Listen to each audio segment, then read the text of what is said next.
Many of you are wasting your time over what people think, over what you are living a life trying to please people, thereby leaving the purpose.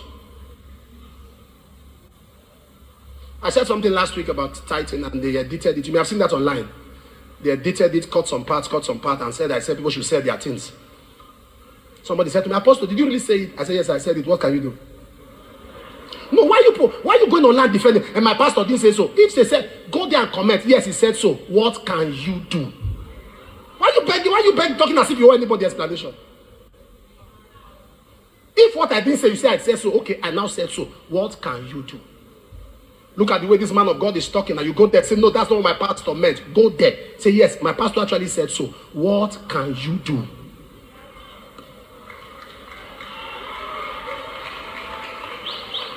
I looked at him and said, yes, if you say I said so, at this stage of my life, I became a millionaire at 19.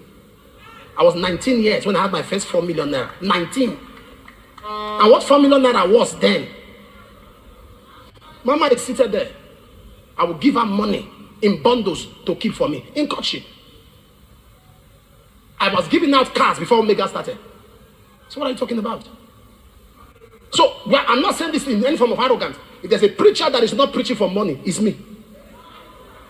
I told God, if you call me out, let's have a deal. Aside, will you allow me to do other things that can help me get money? He said, go ahead. I said, fine. I will answer the call. I don't believe in full time. Never. Me full time. Full time what? Allow me to do other things. Allow my wife to do other things. My pastor, some of them do things. They have things they do on the side. I allow them do it. So he said, is it true you said so? I said, yes, I said so. That people should sell their things. I said, yes, all their property. Did I say that? Did I say that? I didn't say that. I didn't say that. But that thing you want to hear, I will help you hear it. I never, how can I say, no, that's fraud. That's criminal. Telling people to sell their things, that's criminal. That's fraud. That's not how God operates. But since that's what you heard, okay, I said so. So now that I've said so, what can you do? Why did I go? Why did I buttress? Don't live life to suit people's expectations. Don't corner or curve your life to suit people's expectations. When you leave this world, you are going to give account. Did you fulfill purpose? It's not about doing what you feel you should do. Doing what God has. That's why the first prayer must be, Lord, why am I here? Who am I? You think I wanted to stay now with you? Me? 6 months. When God told me, carry your things, go to Auchi. I entered the vehicle. I stopped in Redeem Camp and I stayed there for 40 days. Begging God. Say, God, please, another place. Okay, I'll manage Bauchi. Because, you know, everybody should understand.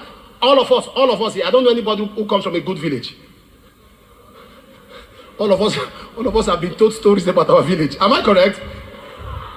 Everybody have been told. There's one. The way my mother spoke to us about this place, it's as though once you just enter like this, they'll just start killing you. That's what. So when God said go, I said, and the Lord said, that is your purpose. Hey, you have no idea how this place was 21 years ago.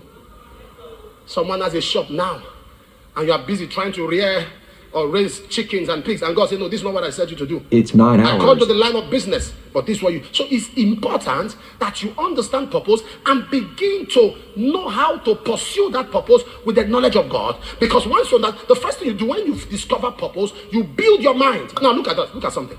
In Matthew 5, I think verse 28, I think, Jesus said, any man that looks on a woman to lust after her has committed adultery already. Okay, just looking.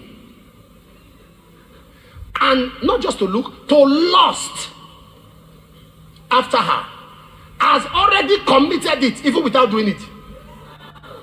Okay, now I'm bringing that scripture. Remove the moral of that scripture, pick the context. Remove the adultery, remove the woman. Let's focus on the look lustfully and has committed. Let's pick the context. Jesus is saying that when you look at a thing, to the extent that your mind has left your body and entered into that thing, You already have that thing.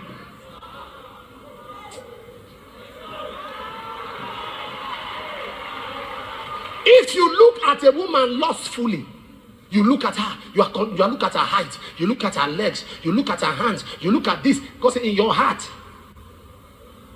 remove the morality, take the context. If you look at success, you look at the height, you look at the depth, it means that you have already committed the sin of success. Oh, nobody's what I'm talking about. So God is saying, oh yeah, not getting man, I'm talking about this man. So when you look at healing, you look at greatness, you study greatness, you consider greatness, you talk greatness, you pray greatness, you look for scriptures on greatness, you pursue greatness, you confess greatness. The Bible says in the realm of the spirit, you are already a great person. All you have to do is to walk into that greatness.